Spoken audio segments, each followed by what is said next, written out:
guys, so I just finished watching the 6th episode of Daredevil Season 2 on Netflix, and I figured since I hit the halfway point, I'd give a little review of what I've seen so far. I'm really enjoying the new characters they brought in this season. I think Punisher and Electra are probably the two strongest things this season. And then also, what they're doing with Matt Murdock, Daredevil himself, is pretty wicked. Overall, I think it's doing really good, but I do have some things that I'm not completely happy with. Well, let's start off with the characters. So we got Matt Murdock, who is also Daredevil. I like what Charlie Cox is doing with the character. I think he's a good Matt Murdock from what I've seen. I wish that they would play on the blind thing a little bit more. I feel like he's just not blind enough, if that makes sense. Like, say what you want about the Ben Affleck movie, but, he was really blind. And even though he had kind of like this sonar, like, echolocation thing going on, he was still blind. He couldn't see. Everywhere he went, he was, tapping so that he could get, his surroundings in place, or he was, feeling things or listening. In this series, it just feels like, he can see, and it makes it seem a little bit like he's lying to everyone about being blind, instead of being blind but having heightened senses. Ultimately, I look past it. Then there's Foggy, who I find a little bit annoying. I don't think he's the best actor on the show by a long shot, and it shows. And I like how they use him for the most part, but in the end, he feels like he's trying to be a little bit too jokey, and then when he's being serious, it doesn't come across very well either, and it ends up being kind of whiny. That being said, I do like seeing when he's helping people. I think that's where his strength is, and when he's kind of showing his legal competence. He just comes across as a more interesting character when he is doing that kind of stuff, I think. Then we got Karen, who, I don't know, I like her. I like that she's a strong female character for the most part. I just find that, and I'm glad that she's not as much as a victim as she was last season. She's just kind of, stupid sometimes in the things that she does. And I'm just like, why are you doing that? Listen to the lawyers that you are working for and don't do stupid things. She just does the first thing that comes into her head.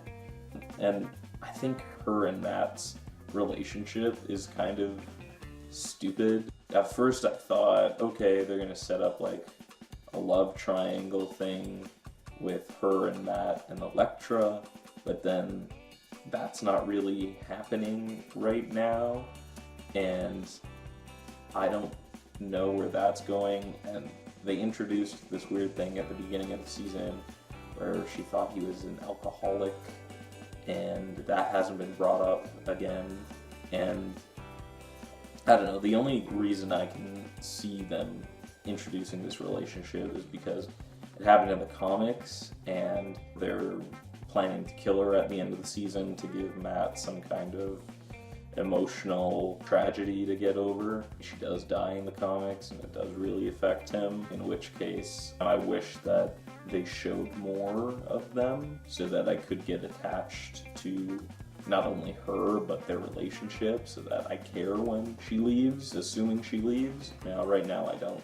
I forget that they're together, and I don't really care either way. Then we have the two new characters on the show, which are Elektra and the Punisher, and I think they're the best parts. I think Elektra, her storyline right now is not the most interesting, but it's getting kind of interesting, introducing the Hand, and we'll see where that goes. And I think the Punisher is, at this point, probably the best part of the show. I like that they used him as kind of the bad guy the first couple episodes, and then introduced his backstory to make him more of a sympathetic character. I don't necessarily believe that he could have killed all those people at the beginning of the first episode there, but I mean, whatever, I'll deal with it. I think John Bernthal is doing a great job as the Punisher,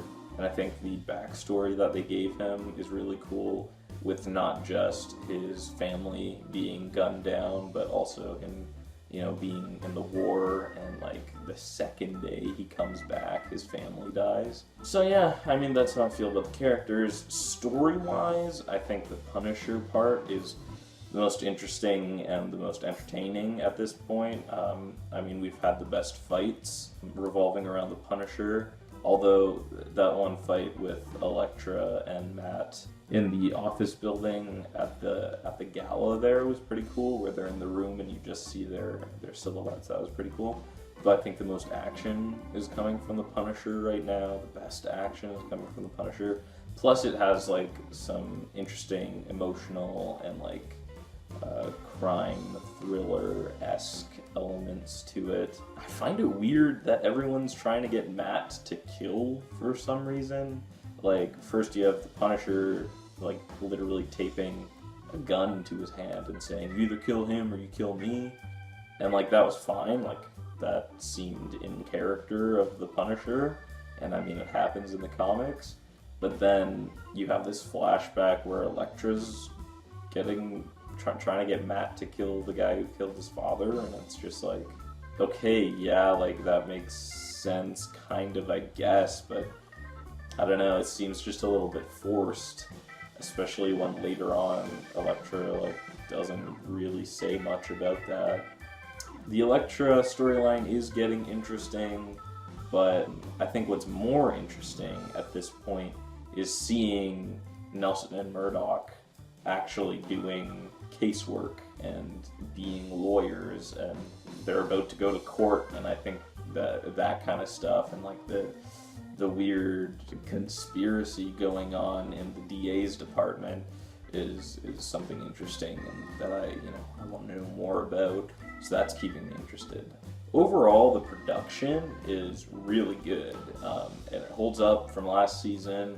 The fighting is awesome for the most part. Some of it still looks a little bit cheesy when Matt is beating up the guy who killed his dad. Like, it didn't look like he was landing any of those punches. But then you have like that awesome like multiple level hallway fight that like where they just took the hall fight from the first season and just like moved it up like 5 notches. Like, it was just ridiculously cool. I love the used sticks, how he's like bouncing it off of people's heads and shit and then like catching it again. That being said, I thought that the opening of the first episode looked really cheap. You had the 3 thugs running away from a robbery, and you have Daredevil chasing them and shit. Like, it just looked really stupid. But then, moving on from there, it got nice and dark and moody, and the tone really kind of solidified. Overall, I think so far it's better than last season. Last season kind of dragged, I felt. This seems more streamlined. There's less tangential things. And even though there seems to be 2 or 3 main story arcs, seems all pretty tied together. I think it's really good so far. It's not only as good as last season, but getting better than last season. And I'm excited to see where it goes. So I'm gonna throw on the 7th episode now, and I'll see you guys again when I've finished the series, and I'll let you know what I think. Thanks for watching. If you liked this video, please comment, subscribe, and share. And check back later for my final review of Daredevil Season 2. See you next time.